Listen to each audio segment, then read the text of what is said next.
October 15, 2023, at a cemetery in Atlanta, Georgia, a shocking incident unfolded during a memorial service for a deceased husband. The young wife, Emily, was in mourning as she buried her husband, Jake, who tragically died in a car accident. The atmosphere was solemn and heavy as everyone present shared in the pain of loss. Before we begin, if you're new here, please hit the subscribe button to catch more exciting content on our channel. Now, let's dive into the video. Again, I apologize. I just want to do everything the right way, but there's... Do you guys have a restaurant? I'm sorry. It's right here. Thank you. It's right here. Hey, though. What Maya? Never mind. That's what she's doing. Well, I got a license plate number of the person I'm talking about. She was outside making direct threats. I did phone number. She knows me. She's making direct threats. And she got me on the wrong day. I'm telling y'all. Yeah, this is a disrespect. I was sitting right there by the front door. She was by the front door? No, I was by the front door. I was sitting inside There's here. another female out there in a green dress. That's the one I'm talking. No, she's not a white female. Okay, there was another white female in a green dress. I'm sorry. She, like I explained, she had single braids, and there's a half bun on top.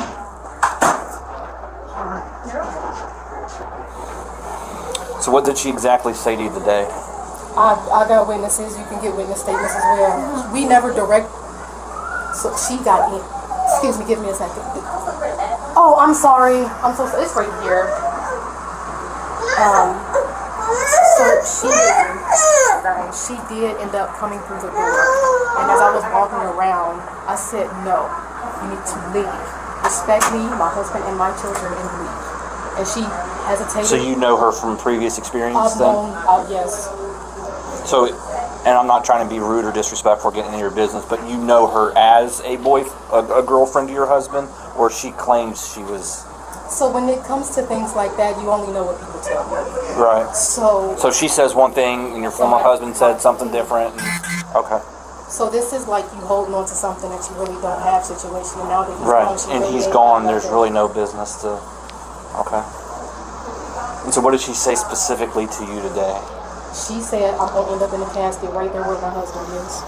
She said, "I'm going to dead."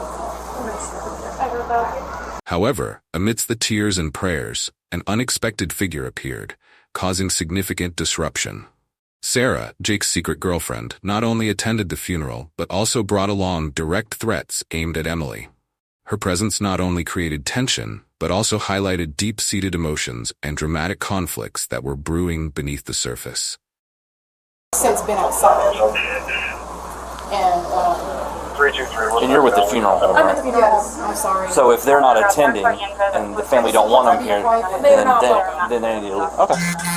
It's supposed I just have to know where we stand when we go out there. Of course. I mean, we could obviously like I said, take her to jail if need be. If she's out there, then the rest of the family members can move on. Now that y'all pulled up, because they've been trying to get my family has been trying to get her to leave for about 2 hours now. When it comes to situations like these, we would prefer them to leave. That's So we don't that's have what to we've been trying have to do. something That's why I called at a y'all. funeral. We don't need... That's exactly why I called y'all.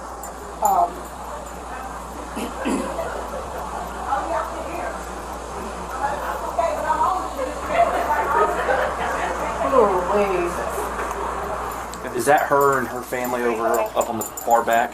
Is that the olive green dress? Yep. You are correct. Okay. You are correct. Yep. Yeah, she's got... Like I said, the black Jeep Cherokee, her license plate number is... She's been to my house, made threats there. So that's going to be her, and then she's got her. Everybody that's with her. So there's another girl with a green dress. That was her mother. I think her mother left. Okay. I don't see her And mother those are anymore. her people? Those are her people, yep. Not necessarily your people? Well, the dude that's wiping his forehead right now, that's my husband's cousin. Okay. So, like I said, this has gotten really messy over the past few days. She's been spreading rumors, telling lies, talking about that he divorced me and this, that. I got my marriage license in my purse. Yeah, we're not worried about that. I just want to make sure who I know I'm going to That's it address directly. when we go out there. Yep, So. that's it directly. And some of those people that's over there is my husband's family. Like I said, the dude with the braids to going down. Will they try to intervene if we try to arrest her? I don't know. I just need y'all to do whatever y'all gonna do. Okay. I'm not gonna hold y'all. Just do what y'all need to do. When the police received a call from the cemetery staff, They quickly arrived on the scene to assess the situation. Emily, in a state of panic, had to explain to the officers what had just transpired. She recounted how Sarah had stood outside the door, shouting threats and even proclaiming that she would lie in the casket next to Jake. These words were not merely offensive, but also a significant blow to Emily, who was trying to find solace in her grief.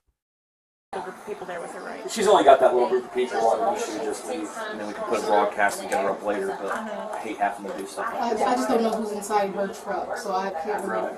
Because that's her truck. You said the license plate was GC 6314.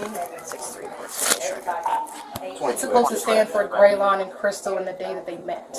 Wow. Is that your husband's? Yeah, can we get a couple more? Graylon? Yeah. So she's made up this whole delusional thing.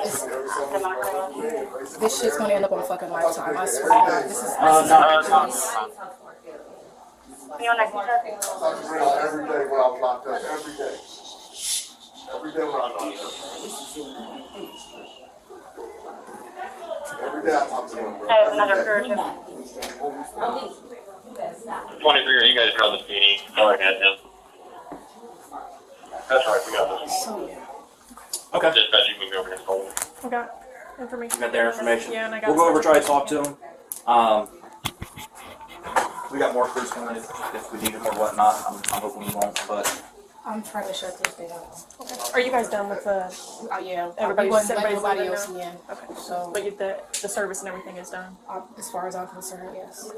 I can't talk to y'all first to handle Yes, that ma'am. situation. And you did it the right way. So we'll go do what we can do. And we'll get it done.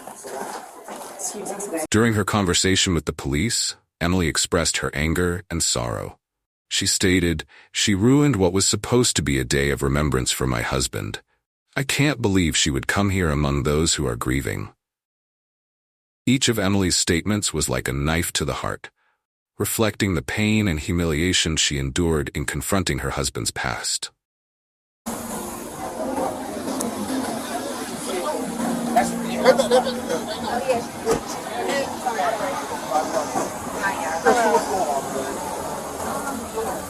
You what?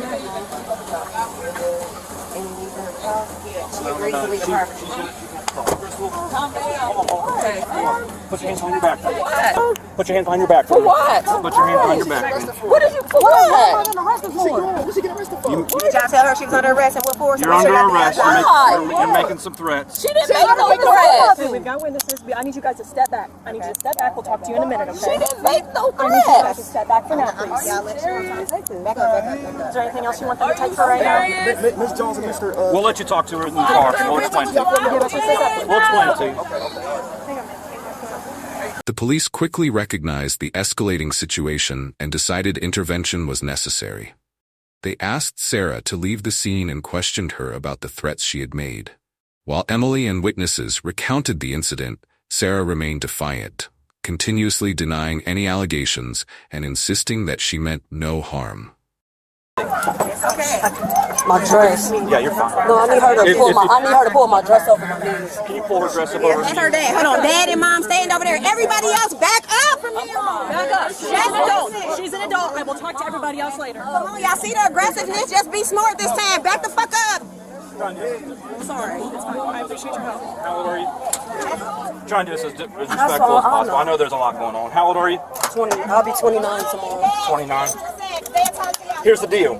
This is cutting my neck. I can try to put it right there. There were allegations of threats made that you said you were going to put her in the ground next to her husband. I haven't even made contact with her. There were- She wouldn't even let me in the building. Right. I ain't made contact. Well, we're Everybody here. out here We're can tell hearing you it that. otherwise, okay?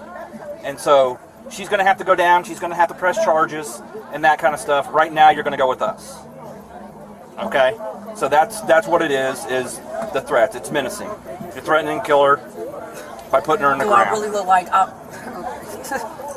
I know emotions are high. There's a lot of different stuff going on. But this is what's everybody this is out here can tell you I ain't saying nothing. That's his sister right there. Right. Like, so that's where we're at today. Okay. That's the thing. When she told me, like, you know, I can go in there between 4 and 4:10 to see. I said okay. She said they just want you to, you know, leave for right now. Till everybody leave. I said okay. That was my car I was getting into. Right. But everybody is leaving at the same time and passing in front of. Despite Sarah's attempts to defend herself, the evidence from the witnesses stood firmly in Emily's favor. The officers realized that they needed to take decisive action to ensure the safety of the funeral proceedings. They ultimately decided to arrest Sarah and escorted her out of the cemetery amidst the scrutinizing eyes of all attendees.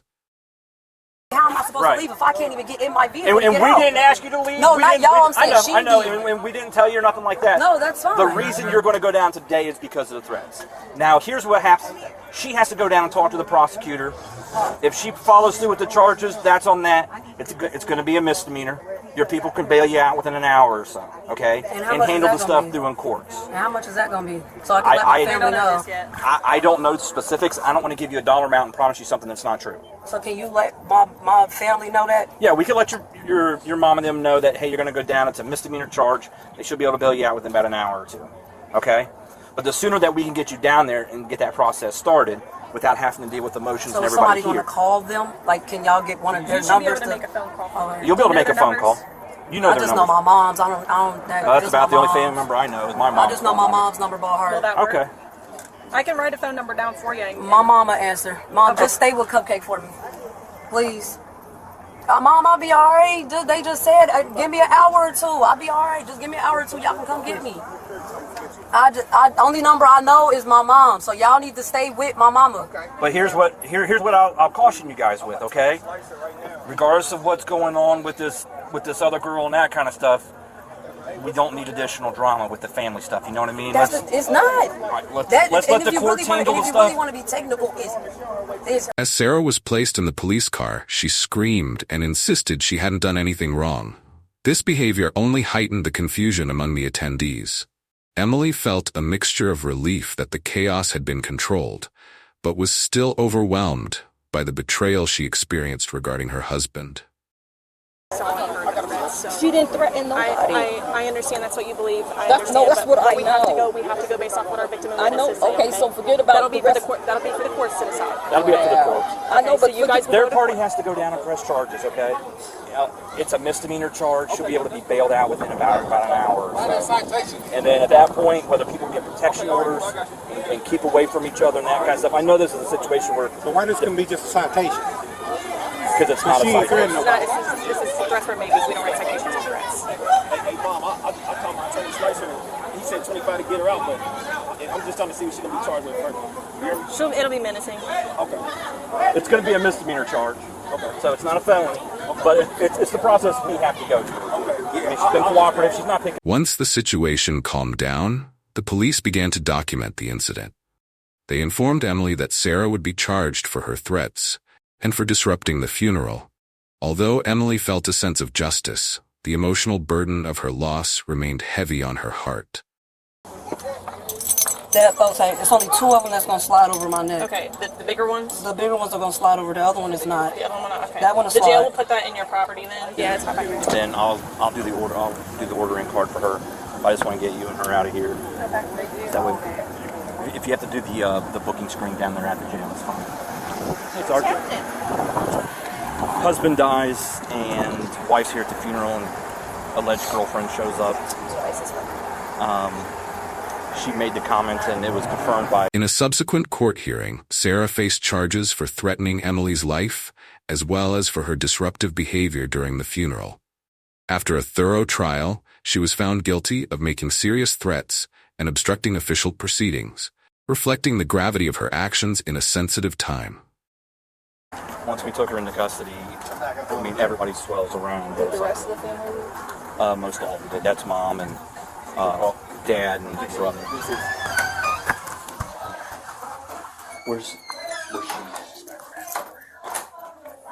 Ultimately, Sarah was sentenced to 6 months in jail and required to undergo counseling to help her address her emotional and behavioral issues. This not only served as a punishment for her actions, but also as a profound lesson about the impact of one's behavior during emotionally charged moments. While Sarah faced the legal consequences of her actions, Emily continued to grapple with the pain of losing her husband, striving to move forward from the haunting memories. This story transcends personal incident. It is a significant lesson about love, betrayal, and the responsibility each of us carries for our actions. It reminds us of the importance of respect and empathy, especially during life's most challenging moments. Thank you for watching today's video. The story of Emily's pain, betrayal, and the legal consequences she faces is truly moving. We'd love to hear your thoughts on this situation. What do you think about Sarah's actions? Could there have been a different way to handle the issue without resorting to threats and conflict? Please share your opinions in the comments below.